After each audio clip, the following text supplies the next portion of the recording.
اعوذ باللہ من الشیطان الرجیم بسم اللہ الرحمن الرحیم اجیب دعوت الداعی اذا دعان. میں دعا قبول کرتا ہوں دعا کرنے والے کی جب وہ دعا کرے. السلام علیکم ناظرین، میں ہوں عمران خان اور آپ دیکھ رہے ہیں ہمارا پروگرام پکار. ہم اپنے آج کے پروگرام میں آپ کا خوش آمدید کہتے ہیں. ہمارے ساتھ ہماری رہنمائی کے لیے موجود ہیں پروفیسر ڈاکٹر محمد عظیم فاروقی صاحب.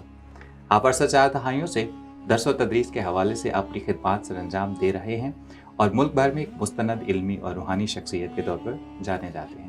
ڈاکٹر صاحب آپ کا بہت شکریہ، آپ ہمیشہ ہمارے لیے وقت نکالتے ہیں. تھینک یو سو مچ. جزاک.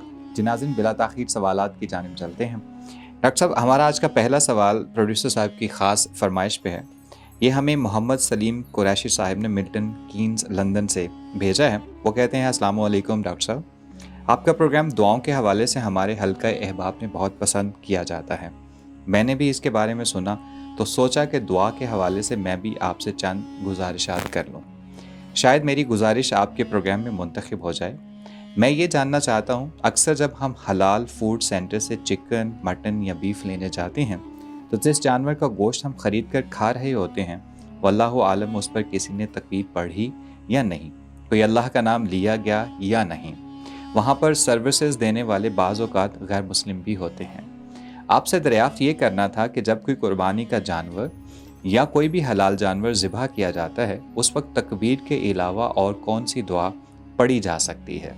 نیز اگر اس دوران تکبیر یا دعا پڑھنے میں بھول ہو جائے یا ذبح کرنے والا غیر مسلم ہو تو کیا یہ ذبح کیا جانے والا جانور حلال تصور ہوگا یا پھر کوئی اور معاملہ ہو جائے گا؟ شکریہ.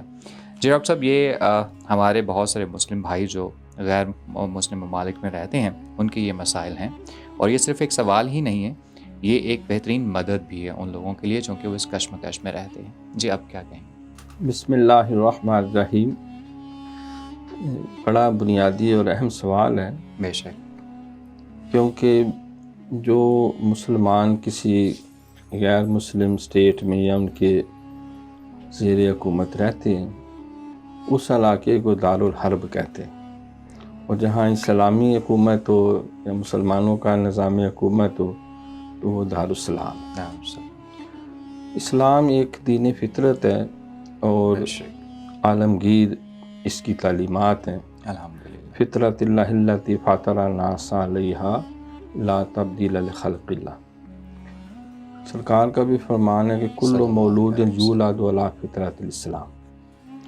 ہر پیدا ہونے والا بچہ فطرت اسلام پر ہی پیدا ہوتا ہے، اور اللہ کی جو فطرت ہے وہ تبدیل ہونے والی نہیں ہے. اللہ نے ہر انسان کو اس فطرت پہ پیدا کیا. سبحان اللہ. تو لہٰذا فطری طور پر ہر انسان پاک اور صاف رہنا چاہتا ہے اور ایک پاکیزہ پرسکون باوقار باعزت زندگی کا خواہاں ہے. بے شک. یہی وجہ ہے کہ فقہا نے بڑی شر و بست کے ساتھ اس مسئلے کو بیان کیا کہ بعض لوگ اس بات سے عار یا حتک محسوس کرتے ہیں کہ وہ کسی غیر مسلم کے ساتھ بیٹھ کے کھانا کھائیں یا ان کا چھوڑا ہوا کھانا یا چھوڑا ہوا پانی جو اس کو استعمال کریں.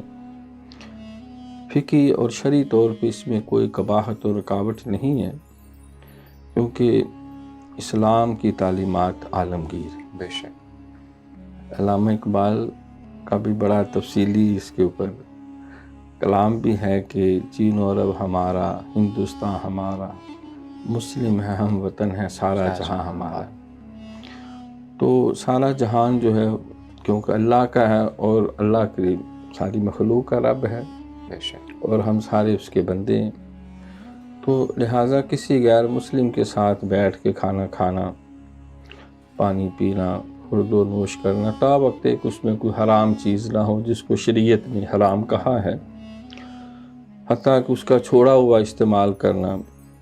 بلکہ یہاں تک بھی ہے کہ مرغی کھا پی جاتی ہے اگر بلی اس نے کوئی ایسی گندی چیز نہیں کھائی، اور بکری ہے یعنی جو حلال جانور ہیں یا جو پالتو ہیں تو اس میں بھی فقہا نے خاصی گنجائش رکھی ہے.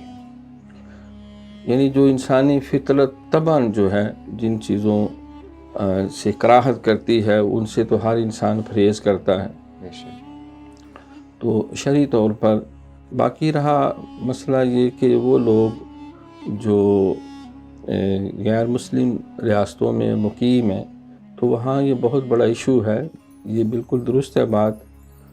ہمیں بھی امریکہ جانے کا اتفاق ہوا تو وہاں یہ معاملات پیش آتے ہیں. جب ہم واشنگٹن ڈی سی جو ہے ادھر جانے کا اتفاق ہوا، یہاں وائٹ ہاؤس ہے، تو شدید سب کو طلب ہو رہی تھی کھانے پینے کی. تو پھر ہمارے جو گائیڈ تھے، ہمارے بھائی جو ہے، انہوں نے کہا کہ کیا پسند کریں گے. میں نے کہا بہتر یہ ہے کہ سب کے لیے جو فش برگر ہیں وہ لے لیے جائے.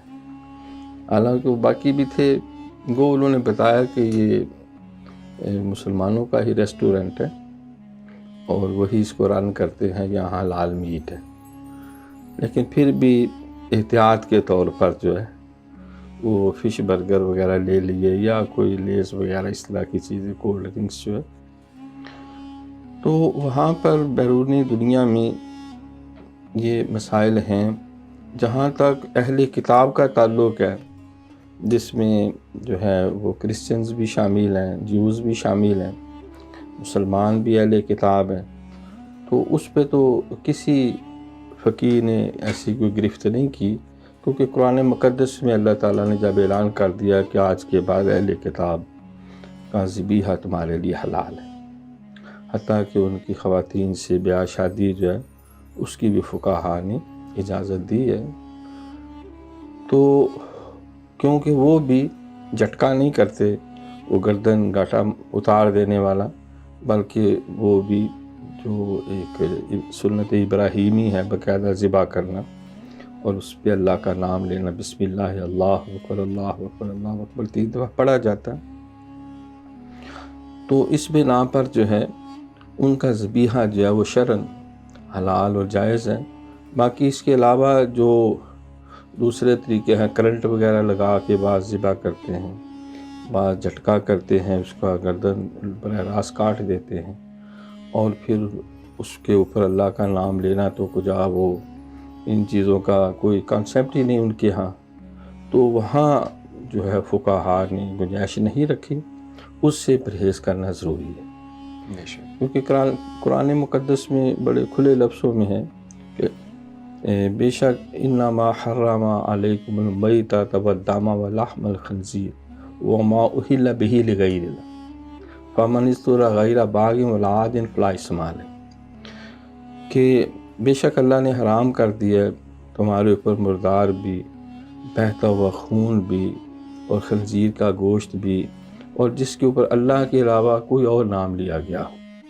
یعنی بعض غیر مسلم جو ہیں اس وقت باسم لات و عزا و منات ان کا نام لے کے کرتے تھے، تو اس کی اجازت نہیں دی شریعت نے. بسم اللہ، اللہ اکبر، اللہ اکبر، اللہ اکبر، یہ پڑھنا جو ہے یہ ہمیں حدیث سے معلوم ہوتا ہے. باقی جو قربانی ہے اس میں بھی بہتر تو یہ ہے کہ جو قربانی کر رہا ہے وہ اپنے ہاتھوں سے، کیونکہ حضور علیہ السلام کی سنت بھی ہے کہ آپ اپنے ہاتھوں سے قربانی فرماتے. البتہ خطبہ حجۃ الوداع میں آپ نے اس وقت جیسے کہ حدیث میں 63 اونٹ جو ہے وہ آپ نے ذبح فرمائے.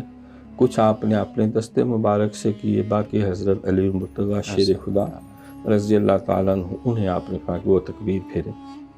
تو آپ بلند آواز میں، اور یہ بھی آقا فرمان ہے کہ اگر خود قربانی ذبح نہ کرے تو کم از کم اس موقع بھی موجود رہیں، کیونکہ قربانی کے جانور کے جسم سے خون کا قطرہ جب پہلا زمین پہ گرتا ہے تو اللہ تعالیٰ قربانی کرنے والے کو بخش دیتا ہے، تو وہ برکتیں بھی ملتی ہیں. پھر ربنا تقبل منا انک انت السمیع العلیم، اے اللہ یہ خدمت ہماری طرف سے قبول فرمائیں، اور تو سننے والا بھی ہے اور تو جاننے والا بھی ہے. تو وہ کیونکہ قبولیت کی گھڑیاں ہوتی ہیں، اللہ تعالیٰ کی رضا کے لیے انسان ایک جانی قربانی بھی ہے، ایک مالی قربانی بھی ہے، اپنا اخلاص اور محبت اور عقیدت اور اللہ کی بارگاہ میں سب کچھ قربان کر دینے کا جذبہ بھی ہے، کیونکہ اس کے بنیادی روح جو ہے قربانی کی وہ تقویٰ ہے. بے شک کہ لن ینال اللہ لحومها ولا دماؤها ولکن ینالہ التقویٰ منکم، اللہ کی بارگاہ میں تمہارے قربانی کے جانوروں کا گوشت و خون نہیں جاتا، بلکہ جو تمہارے دلوں کا تقویٰ ہے وہ اللہ کی بارگاہ میں پہنچتا ہے۔ تو اس کی روح کیونکہ تقویٰ ہے تو وہ جذبہ اللہ کی بارگاہ میں مقبول ہے۔ تو اس موقع پہ جب ایسے جذبات پیدا ہوئے ہوں، کیونکہ تقویٰ اسلام کے اندر ایک بہت بڑا وصف ہے بے شک، کہ ان اکرمکم عند اللہ اتقاکم، اللہ کی نظر میں سب سے زیادہ عزت والا تم میں وہ ہے جو سب سے زیادہ متقی ہے۔ بے شک، تو اس قبولیت کے لمحات میں کھل کے اللہ صلی اللہ تعالیٰ سے دعائیں مانگنی چاہیے۔ باقی جو اگلا مسئلہ ہے کہ غیر مسلم ریاستوں کے اندر یا انسان ایسی جگہ پہ ہے یا مسافر ہے اور کوئی اور حلال چیز موجود نہیں، تو اسی آیت میں ساتھ یہ بھی بتا دیا فَمَنِ اضْطُرَّ غَيْرَ بَاغٍ وَلَا عَادٍ فَلَا إِثْمَ عَلَيْهِ، اگر کوئی بے بس ہو جائے، مجبور ہو جائے اور کوئی اور راستہ نہیں ہے جان بچانے کا، تو بغاوت کی نیت بھی نہ ہو، حد سے بھی نہ بڑھے، تو جان بچانے کی حد تک جو ہے وہ پھر انسان اس صورتحال میں وہ استعمال کر سکتا ہے۔ وگرنہ جہاں انسان کو وسائل میسر ہوں اور متبادل حال سارے موجود ہوں تو پھر جان بوجھ کے جو ہے وہ اس غلطی میں مبتلا ہونا، کیونکہ سرکار کا فرمان ہے کہ دا ما یریبو کا الا ما لا یریبو، جو شاید تمہیں شک میں ڈالے اسے بچو، اور جو شک میں نہ ڈالے تم اس کو اختیار کرو۔ کچھ چیزیں جو ہیں وہ حلال ہیں، کچھ حرام ہیں، کچھ محکم ہے، کچھ متشابہات ہے، تو متشابہات سے بچو، اسی میں تقویٰ اور عزیمت کا پہلو ہے۔ ماشاءاللہ، بہت شکریہ ڈاکٹر صاحب، جزاک اللہ۔ ناظرین، ڈاکٹر صاحب نے بہت خوبصورت حدیث کوٹ کی ہے کہ جو چیزیں آپ کو شک میں ڈال دیں ان سے ہمیں خود کو بچانا چاہیے، اور جو چیزیں دل میں اطمینان پیدا کریں وہ ہمیں کر لینی چاہیے۔ ناظرین، یہاں پہ وقت ہو ایک چھوٹے سے وقفے کا، ملتے ہیں وقفے کے بعد۔